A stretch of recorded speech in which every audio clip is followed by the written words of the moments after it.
Hi, this is Raymond Jones, and this is the Cyber Threats and Attack Vector for the Topic 5 assignment. Hospitals and other medical facilities are the number one target for cyber attacks. The amount of information stored is a lure for every type of threat actor there is, from simple cyber criminals to state-sponsored actors and cyber terrorists. There is something for them to gain, whether it is financial data to disruption of the medical industry, causing damage to nation-state infrastructure. The relevant information from the previous presentation included advanced persistent threats, cybercriminals, and cyber terrorism, to mention a few that are relevant. Advanced persistent threats is a well-rounded attacker that engages organizations such as hospitals using sophisticated malicious cyber activity with the intent of a prolonged network breach. They are well organized and funded by foreign nation states and can stay hidden within the network, causing tremendous damage. They also are very hard to detect with the resources they have and can stay hidden for days, weeks, months, or even years. During this time, they query servers to find the data they are after while moving further in the network until ultimately they achieve their goals. Cyber terrorism goals for this is to cause unrest and hurt another nation state by sabotaging the network infrastructure. This can be done by deleting or modifying files that people rely on to receive the medical attention they need. Cybercriminals have goals that include stealing information for financial gain. The records within a hospital include payment information or connections to vendors that handle payment data. Potential system attacks and attackers.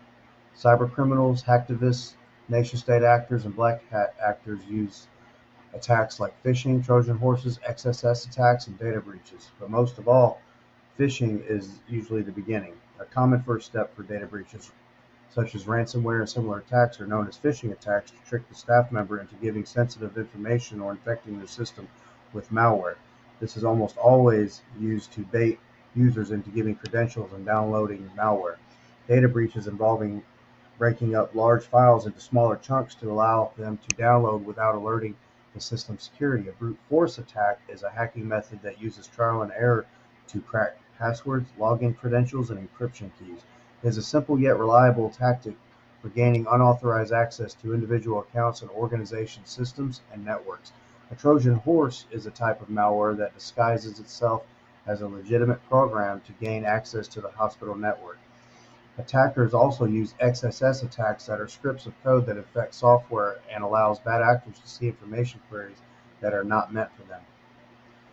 Vulnerabilities versus threats. The vulnerability is basically the weakness of a system, of a network, while the threat is the active exploitation of that weakness. Examples of vulnerabilities are open ports, accounts logged in but are unattended or unsupervised, and software that has not been updated that may contain flaws. Examples of threats are attackers that find the open port and attempt to exploit it, or find the weakness in the software and exploit that as well. A threat can also be a bad actor that finds a workstation with the account logged in and is unsupervised and uses it to gain information. Attacks on the hospital. Cyber terrorists, cyber criminal organizations, nation-state sponsored actors. One example would be a cyber criminal organization using ransomware attacks against hospitals, preventing staff from using and accessing data that has been stolen in an attempt to acquire a ransom demand, which can put patients' lives in danger, adding to the pressure to give in to the attacker's demands.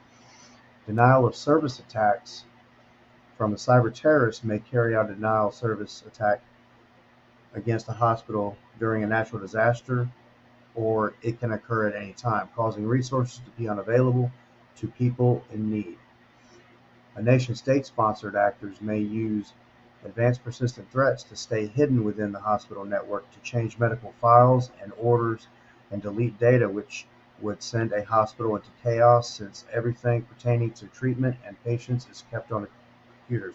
This is by far the most damaging threat, as the APT attackers may be hidden for years, causing tremendous damage. This is the end of the presentation. Thank you.